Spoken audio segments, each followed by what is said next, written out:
The intergalactic combat arena on Nexus Prime was, quite frankly, a monument to terrible taste. 417 species had collaborated on its design, and it showed like a wedding cake decorated by a committee of drunken toddlers from 17 different planets, each with their own concept of aesthetics.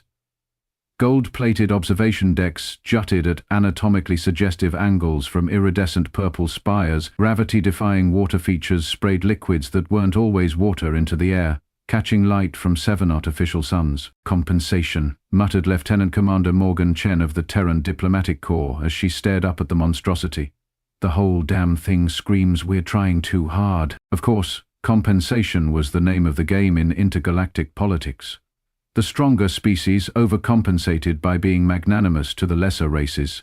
The weaker ones overcompensated with architectural abominations and increasingly ridiculous weapons. Humans just kept their heads down and tried not to get noticed. Mostly, until now. The Galactic Council had been particularly insufferable lately. After grudgingly accepting Earth into their ranks a decade ago. Oh look, another oxygen-breathing bipedal species, how quaint!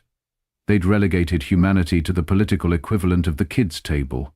Humans were welcome to participate in galactic trade, but were constantly reminded that they were newcomers, unproven, untested. And then Admiral Jackson had to go and mouth off to the Zithar ambassador. "I'm sorry, you want me to what?" Chen crossed her arms, glaring at the holographic representation of her superior officer. "It's a simple request, Lieutenant Commander." Admiral Jackson's projection flickered. "Represent Earth in the Nexus Challenge." "You mean the thing where combatants face down 3 apex predators from across the galaxy? The event with an 82% fatality rate? That Nexus Challenge?" "The very same." The Admiral had the decency to look slightly uncomfortable. "Look, I admit I may have overstepped during negotiations with the Zithar. You told the Zithar ambassador that a human child could outthink, outfight and outlast their best warriors." "Their best warriors, sir? The ones with chitinous exoskeletons who can breathe fire?" The Admiral coughed. "Perhaps my phrasing was unfortunate." "Unfortunate. Sir, with all due respect, you've committed Earth to a blood sport we can't possibly win. And now you want me to be the sacrificial lamb." "Not sacrificial, Lieutenant Commander. Strategic." The Admiral's eyes gleamed with that peculiar madness Chen had come to recognize from her superiors, the kind that preceded either brilliance or catastrophe. "You're the only one who can pull this off. Your combat scores are off the charts, and your xenobiological knowledge is unmatched. Flattery won't keep me alive in the arena." "No, but your training might. Plus, this." The Admiral transmitted a file. "Complete biological breakdowns of all 3 creatures you'll face. Weaknesses, vulnerabilities, the works. Our intelligence division has been busy." Chen skimmed the file, her face growing increasingly pale. "Sir, these aren't just apex predators. These are nightmare fuel." "Yes, well, the Galactic Council doesn't do things by halves, and if I refuse," the Admiral's expression hardened, "then humanity remains the galaxy's punching bag for the next century. The Zithar have made it clear, we either prove our worth, or we accept our place at the bottom of the hierarchy." And that was how Lieutenant Commander Morgan Chen found herself standing in the most gaudy arena in the known universe, armed with nothing but her standard-issue combat suit, a small kit of tools, and the knowledge that humanity's galactic reputation rested on her shoulders. No pressure. The pre-combat holding area was a circular chamber with walls that shifted between transparent and opaque, presumably to either showcase the combatants to eager spectators or allow them a moment of privacy for last-minute preparations or prayers. Chen wasn't praying. She was methodically checking her equipment for the 14th time. "You know, repeating an action and expecting different results is one definition of insanity," a voice remarked from the doorway. Chen didn't look up. "And entering a combat arena to face 3 apex predators is another definition. What's your point?" The blue-skinned Aldaran stepped fully into the room, his 4 eyes blinking in that disconcerting, out-of-sync pattern. Chen recognized him as Tlek, the arena's combat facilitator. A fancy title for the being who made sure contestants didn't die before reaching the arena. Most combatants spend their final moments in meditation, or vomiting. Tlik's upper lips curled in what might have been amusement. "You're the first I've seen inventory Is that dental floss? Polymer microcord? Tensile strength of 2,000 pounds. Chen tucked it back into her kit. And I'm not. Most combatants, clearly. Kleck's secondary eyes narrowed. The betting pools are not in your favor, human. The Dexthal offered 10-to-1 odds against you surviving the first predator. Chen finally looked up, flashing a smile that contained zero warmth. Did you place a bet, Telek? All four eyes blinked simultaneously, a sign of surprise. It would be unprofessional, but if you did, a pause. I would bet on the unexpected. Kleck moved toward the exit. You have 10 minutes before you enter the arena. The council and representatives from 42 systems are in attendance. Only 42? Chen raised an eyebrow. I'm hurt. The others couldn't secure transportation on such short notice. Your admiral's challenge caused quite the stir. Kleck paused at the doorway. One last thing. The rules permit you a ceremonial statement before combat begins. Most use it to honor their homeworld or declare vengeance on enemies. Chen snorted. Yeah, that's not happening. As you wish. Telek departed, leaving Chen alone with her thoughts and her microcord. She stood, rolling her shoulders and centering her breathing. The truth was, she hadn't accepted this suicide mission purely out of duty. There was a point to prove, not just for humanity, but for herself. The Galactic Council's dismissive attitude toward Earth wasn't much different from what she'd faced her entire career. Too small, too fragile, too human. Time to change some perceptions. The wall before her shifted from opaque to transparent, revealing the vast arena beyond. The sand, actually a reactive microorganism that absorbed blood and other fluids for ease of cleaning, glowed slightly under the artificial daylight. Around the circumference, tiered seating rose in a dizzying spiral, filled with beings of every conceivable shape and biology. At the top, in a private observation deck dripping with unnecessary ornamentation, sat the Galactic Council members. 7 beings representing the founding species of the Coalition, their massive forms draped in ceremonial garments that probably cost more than Earth's entire defense budget. Showtime, Chen muttered, stepping forward as the barrier between the holding area and arena dissolved. The noise hit her first, a cacophony of sounds that her translator couldn't even begin to interpret. Cheering, jeering, betting, and commentary in hundreds of languages created a wall of sound that would have been disorienting if she hadn't trained for it. She walked to the center of the arena with measured steps, posture perfect, face impassive. The sand shifted beneath her boots, adjusting to her weight and gait. Ahead, a raised platform held the Master of Ceremonies, a Volturian with gold-flecked skin and a voice enhanced by biotech to reach every corner of the stadium. Beings of the Galactic Alliance, today we witness the Nexus Challenge. The Volturian's voice boomed, triggering responsive lighting effects around the arena. A representative of Earth, a spotlight found Chen, with Phase 3 of the galaxy's most formidable predators in combat. The crowd roared. Chen remained still, her eyes scanning the arena, noting exits, terrain variations, potential resources. The human may now offer a seminine statement. All eyes turned to Chen. The spotlight intensified. The crowd hushed in anticipation. Chen looked directly at the council members and shrugged. Let's get this over with. I've got dinner plans. The translator must have done its job, because a wave of shocked murmurs rippled through the crowd, followed by scattered laughter. The Volturian MC seemed taken aback, but recovered quickly. Erudian prepped for the first challenge. A massive door at the far end of the arena ground open, revealing darkness beyond. Chen dropped into a ready stance, hand hovering near her kit. According to the briefing, her first opponent would be a crimson stalker from the methane swamps of Virex 4, a 6-limbed predator with natural camouflage and paralytic venom. What emerged, however, was not a crimson stalker. Oh, you have got to be kidding me, Chan breathed as the creature slithered into the light. It was a Magnarian pitlord, 12 meters of armored serpentine body topped with a triangular head sporting 3 rows of teeth and heat-sensing organs. Its hide shimmered with bioluminescent patterns that shifted hypnotically, a natural lure for prey. There appears to be a substitution, the MC announced, voice pitched higher in excitement. The council has selected a Magnarian pitlord for the first challenge. Chen shot a glare toward the council box. So that's how it was going to be. They'd switched out the predators, invalidating her preparation. Typical. The pitlord raised its front third upright, swaying as it tasted the air with a forked blue tongue. Its sensory pits locked onto Chen's heat signature, and it gave a hissing roar that displayed all 3 rows of its serrated teeth. The crowd went wild. Chen had seconds to adjust her strategy. Pit lords were ambush predators that relied on their hypnotic patterns to mesmerize prey before striking with lightning speed.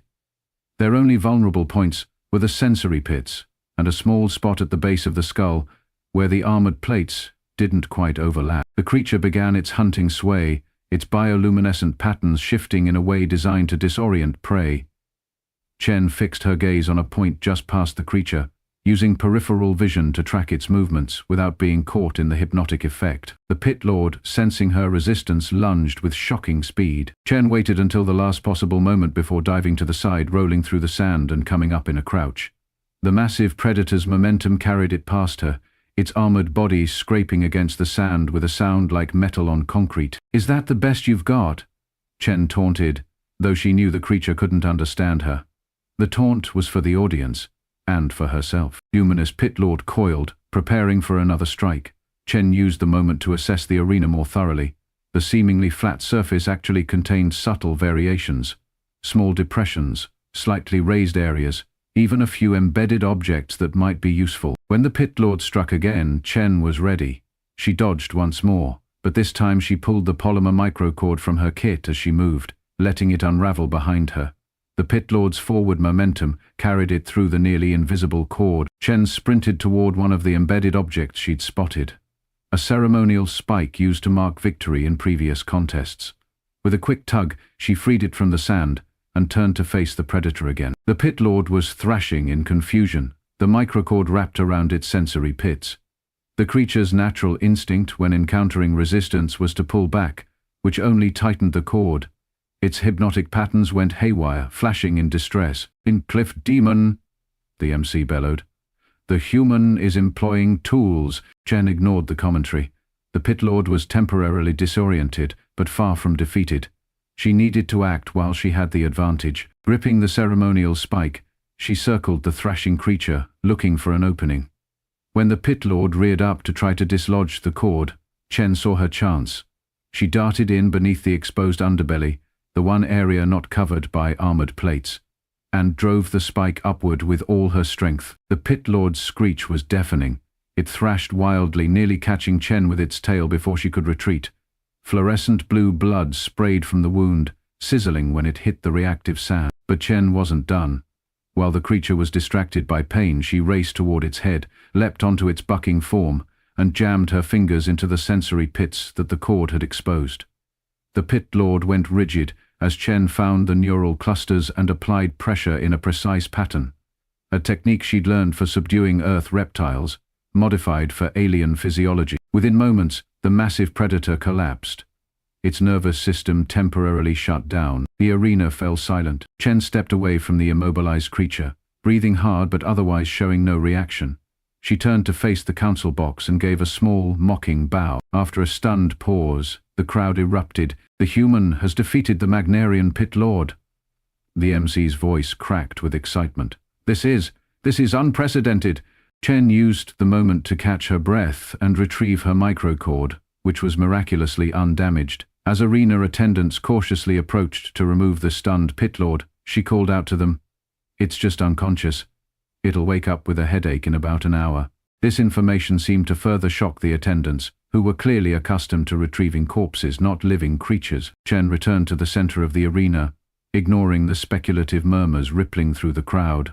The betting boards visible on the arena walls were going haywire, as odds were frantically recalculated. "The second challenge will commence momentarily," the MC announced, having recovered his composure. Chen used the brief respite to check her equipment. The spike had been lost in the pit lord's hide, but the microsuit was intact. Her combat suit had sustained minor damage from the creature's acidic blood, but the self-repairing fabric was already addressing the issue. She glanced up at the council box. Even from this distance, she could see the agitation among the massive beings. Good, let them squirm. The far door ground open again. Chen tensed, wondering what fresh hell they'd substituted for her second opponent. What emerged was a nightmare of evolutionary design. A quantum shade from the radiation-soaked moons of Arcturus, essentially a predator that existed simultaneously in multiple dimensional states. It appeared as a shifting mass of darkness that occasionally resolved into something vaguely canine, with too many limbs and eyes that absorbed light rather than reflected it. "A quantum shade," the MC announced, voice tinged with awe. "The Council honors our human combatant with a truly worthy adversary." "Honors, right," Chen muttered, backing up slowly. Quantum shades were notoriously difficult to combat because conventional weapons passed through their quasi-material form. They hunted by syncing with their prey's dimensional frequency, then solidifying just long enough to deliver a killing bite before phasing out again. The creature stalked forward, its form rippling like heat waves over desert sand. It left no footprints, made no sound, but the temperature around it dropped noticeably as it absorbed energy from its surroundings. Chen knew she couldn't outrun it. Quantum shades could move through space in ways that defied conventional physics. Her only advantage was that the creature needed time to sync with her specific dimensional frequency before it could harm her. Time to get creative. She began moving in an erratic pattern, constantly changing direction. The shade followed, its form stretching and contracting as it tried to predict her movements.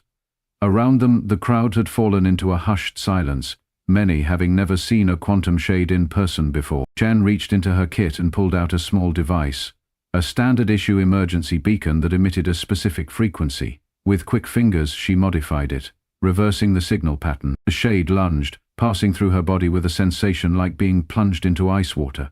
It hadn't synced yet. This was just an intimidation tactic, a predator playing with its food. Chen gasped, but kept moving, completing her modifications to the beacon. The shade circled, its form becoming more defined as it tuned into her frequency. "Come on, you interdimensional freak," Chen muttered, activating the modified beacon. It began emitting a rapidly cycling series of frequencies, essentially broadcasting dimensional noise. The effect was immediate. The quantum shade's form began to fluctuate wildly as it tried to match the constantly changing signals. It let out a sound that existed somewhere between a growl and radio static. "Our remark, Whitespeed, it's who is Corda?" The MC's voice penetrated Chen's concentration. "The human is destructing the shade's dimensional synchronization," but disruption wasn't enough. The shade, though disoriented, was still dangerous. Perhaps more so now that it was agitated.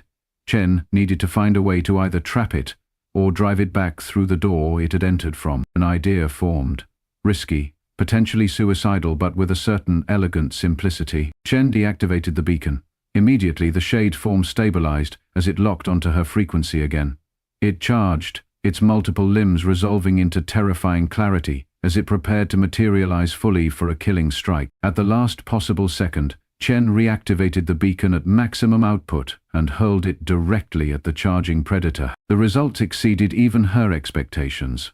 The shade, caught between matching Chen's frequency and the chaotic signals from the beacon now embedded in its quasi-material form, experienced what could only be described as a dimensional hiccup.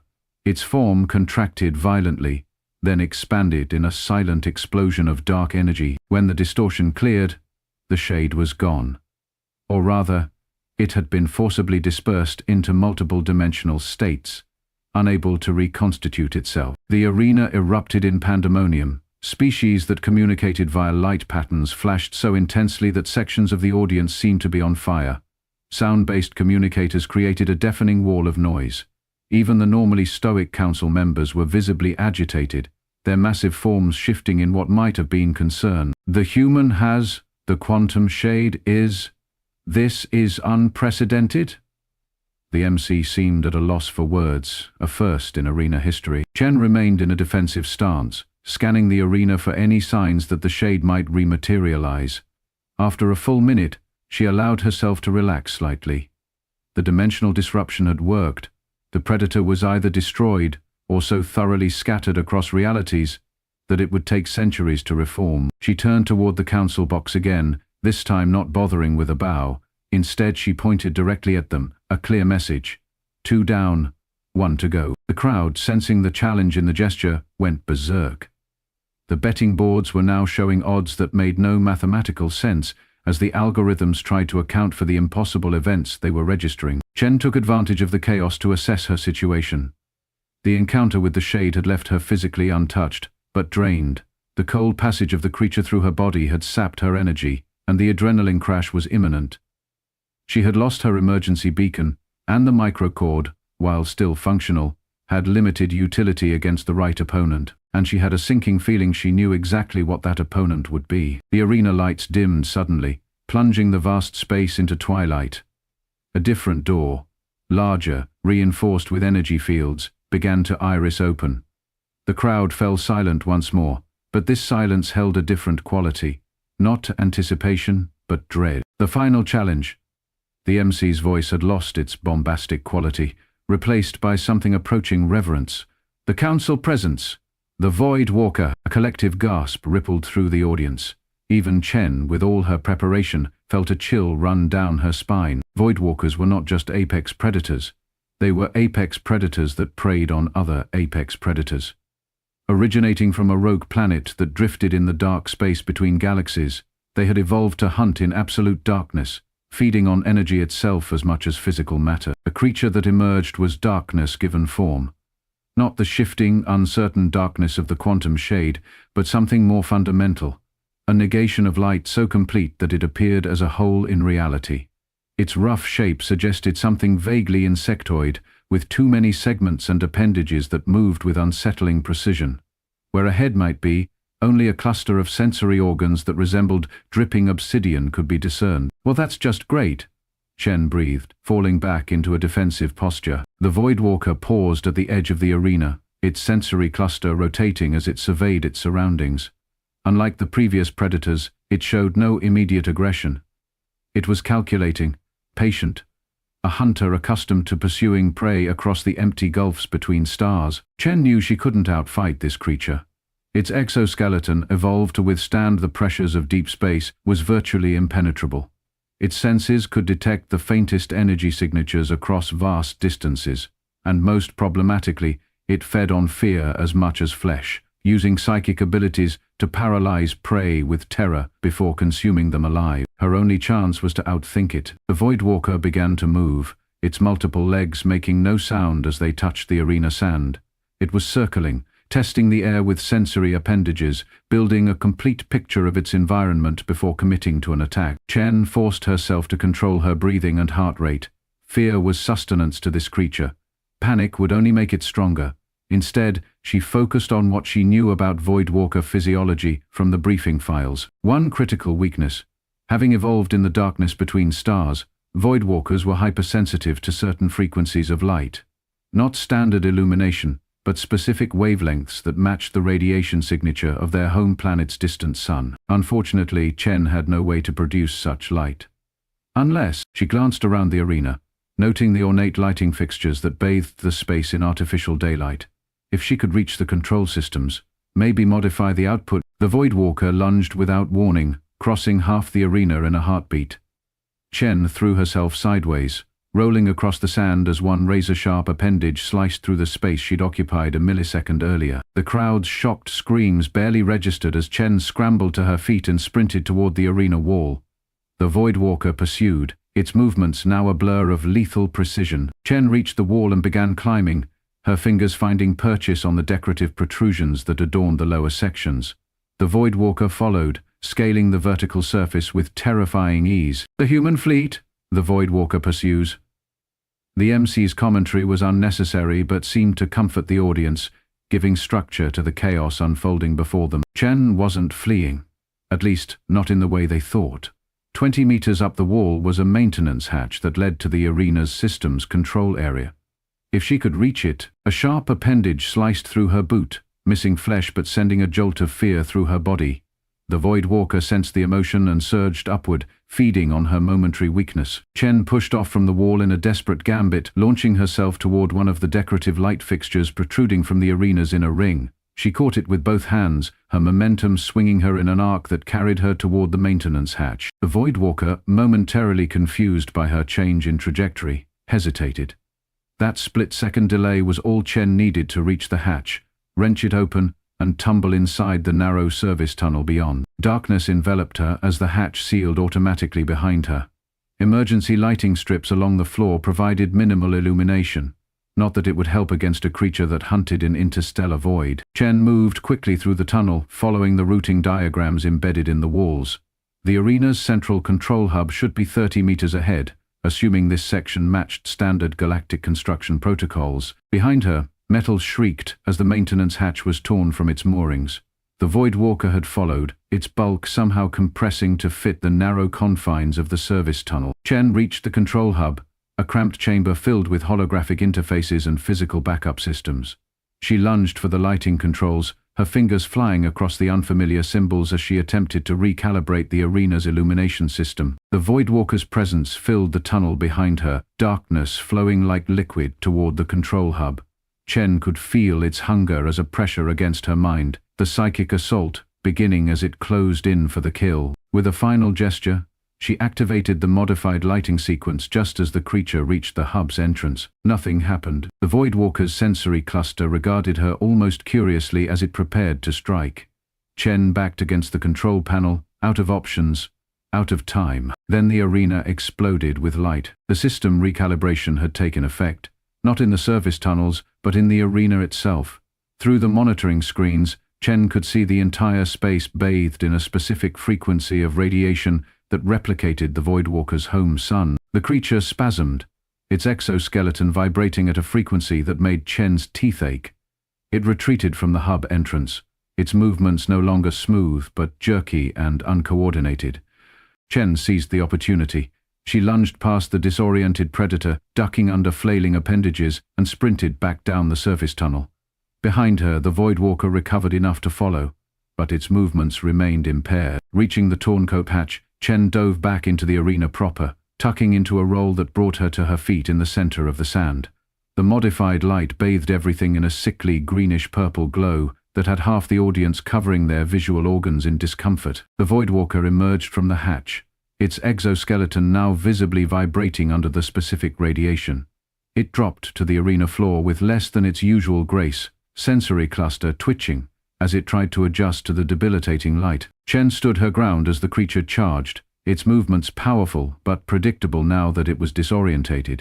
She sidestepped at the last moment, grabbing one of its smaller appendages and using its own momentum to guide it past her. The maneuver would have been suicide against a fully functional Voidwalker, but in its current state the creature couldn't correct quickly enough. It stumbled, off balance, giving Chen the opening she needed. She leapt onto its back, fingers seeking and finding the junction between two exoskeletal plates where a neural cluster controlled motor functions. With precise pressure, she drove her fingers into the gap, finding the alien equivalent of a nerve center and applying crushing force. The Voidwalker convulsed violently before collapsing onto the sand, its legs twitching in uncoordinated spasms. It wasn't dead. Voidwalkers were nearly impossible to kill, but it was neutralized. Its nervous system temporarily shut down, in a manner similar to what she'd done to the Pit Lord. Chen rolled clear of the fallen predator, coming to her feet facing the council box. For a long moment, the arena was utterly silent, tens of thousands of beings frozen in collective disbelief. Then, beginning with a single voice and swelling to a deafening roar, the crowd erupted in what could only be described as reverent chaos. The human has defeated the Voidwalker. The MC's voice cracked with emotion. 3 challenges, 3 victories. This day will be remembered for millennia. Chen stood, unmoving in the center of the arena, her combat suit torn and stained, her breathing steady as she locked eyes with the distant figures of the council members. Then, with deliberate slowness, she turned her back on them and walked toward the exit. Arena attendants scrambled to clear a path, eyeing the unconscious Voidwalker with undisguised terror. None approached Chen directly. Whether out of newfound respect or fear was unclear. As she reached the exit, the Vulturian MC's voice boomed once more. The victor may now claim a prize from the council. What does the human desire? Chen paused, turning back to face the arena. The reactive sand had already absorbed the evidence of battle, leaving the surface pristine once more. The 3 predators had been removed, the Pit Lord and Voidwalker unconscious, the quantum shade dispersed across dimensions. She looked up at the council box and spoke, her voice amplified by the arena's acoustics. Humanity doesn't need prizes, but we do expect a seat at the table. The adult table, this time. Without waiting for a response, she exited the arena, leaving behind a legacy that would reshape galactic politics for generations to come. Admiral Jackson was waiting in the diplomatic shuttle, his expression torn between smugness and relief.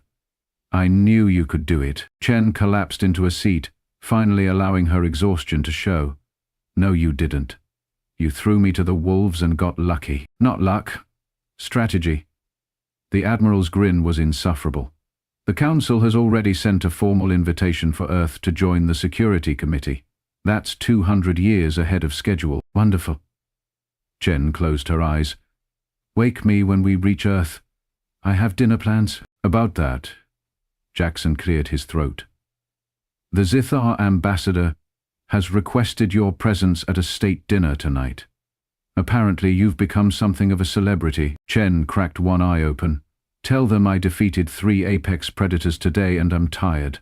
Diplomatic emergencies can wait until tomorrow." The Admiral looked like he might argue but thought better of it. "Fair enough. The galaxy can wait one more day to properly meet humanity's finest." "I'm not humanity's finest," Shin murmured, as sleep began to claim her. "I'm just the one who got volunteered." As the shuttle broke orbit from Nexus Prime, news of the human victory was already spreading across subspace channels to every corner of the galaxy.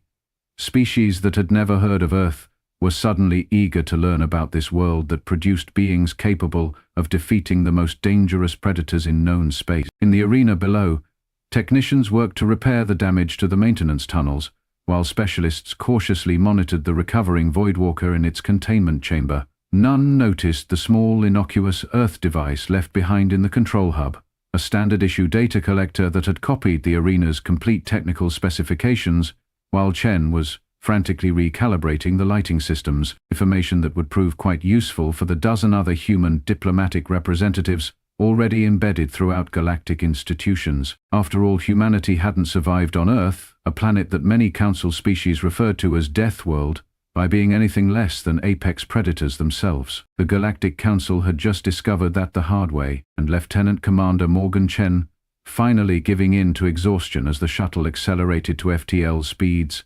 smiled in her sleep. Dinner plans could wait. Making history apparently could not.